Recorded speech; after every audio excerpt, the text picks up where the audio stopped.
Now Dinah, the daughter Leah had borne to Jacob, went out to visit the daughters of the land. When Shechem son of Hamor the Hivite, the prince of the region, saw her, he took her and lay with her by force. And his soul was drawn to Dinah, the daughter of Jacob. He loved the young girl and spoke to her tenderly. So Shechem told his father Hamor, "Get me this girl as a wife." Jacob heard that Shechem had defiled his daughter Dinah, but since his sons were with his livestock in the field, he remained silent about it until they returned. Meanwhile, Shechem's father Hamor came to speak with Jacob. When Jacob's sons heard what had happened, they returned from the field. They were filled with grief and fury, because Shechem had committed an outrage in Israel by lying with Jacob's daughter, a thing that should not be done. But Hamor said to them, "My son Shechem longs for your daughter. Please give her to him as his wife. Intermarry with us. Give us your daughters and take our daughters for yourselves. You may settle among us, and the land will be open to you. Live here, move about freely, and acquire your own property." Then Shechem said to Dinah's father and brothers, "Grant me this favor, and I will give you whatever you ask.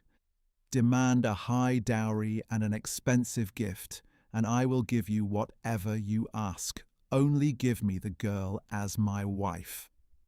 But because Shechem had defiled their sister Dinah, Jacob's sons answered him and his father Hamor deceitfully. "We cannot do such a thing," they said. "To give our sister to an uncircumcised man would be a disgrace to us. We will consent to this on one condition, that you become circumcised like us, every one of your males. Then we will give you our daughters and take your daughters for ourselves. We will dwell among you and become one people. But if you will not agree to be circumcised, then we will take our sister and go." Their offer seemed good to Hamor and his son Shechem. The young man, who was the most respected of all his father's household, did not hesitate to fulfill this request, because he was delighted with Jacob's daughter. So Hamor and his son Shechem went to the gate of their city and addressed the men of their city. "These men are at peace with us. Let them live and trade in our land. Indeed, it is large enough for them. Let us take their daughters in marriage and give our daughters to them. But only on this condition will the men agree to dwell with us and be one people.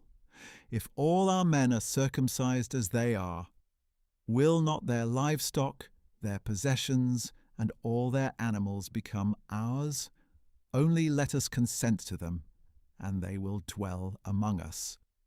All the men who went out of the city gate listened to Hamor and his son Shechem, and every male of the city was circumcised. 3 days later, while they were still in pain, 2 of Jacob's sons, Dinah's brothers Simeon and Levi, took their swords, went into the unsuspecting city, and slaughtered every male. They killed Hamor and his son Shechem with their swords, took Dinah out of Shechem's house, and went away. Jacob's other sons came upon the slaughter and looted the city because their sister had been defiled. They took their flocks and herds and donkeys and everything else in the city or in the field. They carried off all their possessions and women and children, and they plundered everything in their houses. Then Jacob said to Simeon and Levi, "You have brought trouble upon me by making me a stench to the Canaanites and Perizzites, the people of this land. We are few in number.